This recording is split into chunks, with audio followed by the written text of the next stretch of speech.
put you on this planet. If you find why you're on the planet and how you were able to bring somebody closer to Christ, then guess what? You can stay caught up in your mess. If you're focused on yourself, then you can be focused on the body of Christ and changing somebody else's life.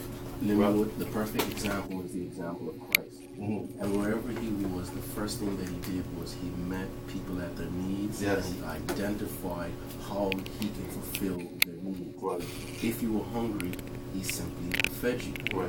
And we complicate Christianity because we want to pontificate, or we want to speak in languages and in terms that people who are hungry cannot hear.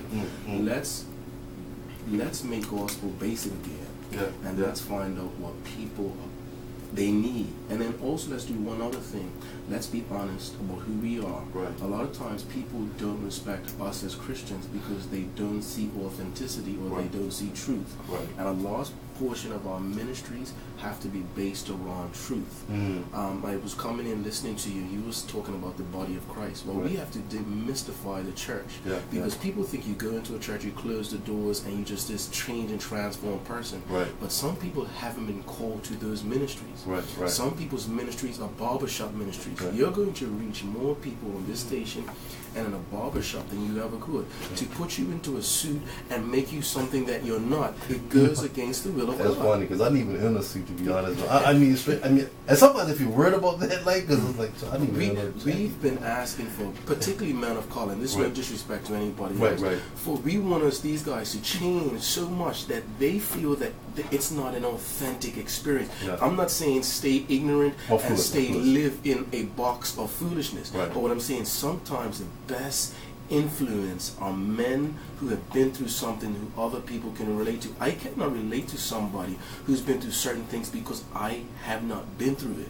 Wayne said football, some of the greatest impacts that young man can have is a young man who is saved on his football team that is actually playing with them but living a standard. And so we have to say to young men and young women in our country, go into your vineyards. If you're good at art, be a good artist, but be an artist that makes a difference. Being a man or being a male is a matter of birth. Being a man who makes a change and is God sent is a matter of choice. So what Wayne and I are saying is our testimony is God has used us. That little boy, he gave Jesus all he had. He brought loaf of bread and the fish. And he said, listen, I can't bring you steak. I can't bring you caviar. All I have is a loaf and bread. And God little becomes much. And God said, listen, if that's all you had, it's pure, it's honorable. And he felt the multitude. And that's the practicality of faith. And that is, he's saying, listen, if you're a fisherman, if you're a construction worker, don't come and try to be a lawyer. We have people in churches and they hear all these educated people speak and they want to be like them. He says, no. The reason why I called you as a construction worker, because A, it's noble work and you can reach somebody the lawyer can. So we're just talking about being practical, being honest, and using what God is. But guess what, Linwood? He is every man to your post, every woman to your post.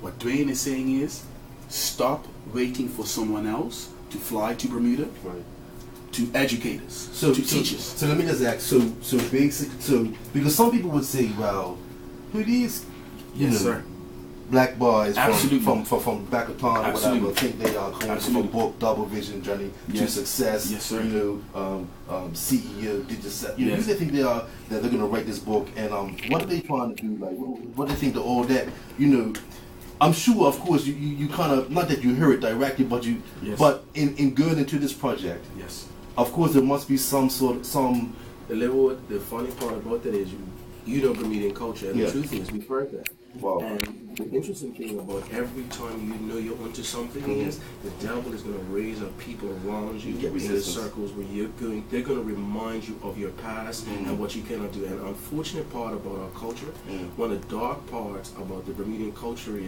is that we beat the can-do spirit and the haterism in our culture. So every time you find somebody to do something, there's always 20 people who say that you can't. And your haters, their opinion, it means nothing to you. If you have a vision and you've been seeded with a gift from God, the people who stand and tell you not to do it, they should serve as motivators to the Spirit of the living God who says that you can. Because if it was easy, anybody would do it. But I also think that a understanding is what makes Dwayne and I able to talk about success. What it enables us to talk about where we've gone, where we are now. It is the failures. So what allows Dwayne and I to stand and say we are successful to Jesus is the failure. Yes. Very few. So when somebody talks to a man that had to sit the bar exam over.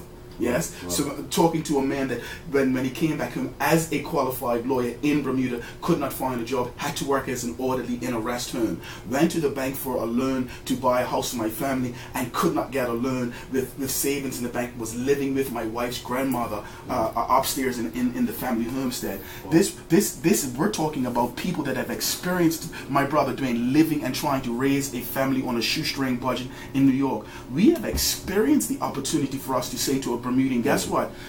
Because we've been through so many challenges in our personal and our professional lives, we believe that God can use us as an example that and you're right, if two nappy-headed black bars in the back of town can make it, anybody can make it. Well, once again, folks, this is the Soul Food Based Radio Show. You know, we give you music, we give you news, but right now we are talking to the Caines brothers, Dwayne and Dwayne Caines, about their new book, Double Vision, Journey to Success. So this is what we're gonna do. I see the phone lines are blazing. If you want to give them a call, a little shout out, we're gonna run this song. I think it's fitting. It's by a female hip hop artist, and this one's called Role Model, and I think it's definitely fitting because I'm sitting in front of two definite role models. In fact, a room full of role models. So I've got Sister Joey Hollis from Sweden, and my boy Stephen Trump from Kingdom Vibes, and Sister Joey from representing Lioness Song will be the first all-female gospel DJ sound system in the house. That's right, she's my paparazzi today. So that's what we got going on. So we're going to run this one from Heath Sunday called Role Model. Hope you guys love it, and we'll be back with the Caines brothers on the flip side, man. This is Hot 107.5. We blazing, y'all.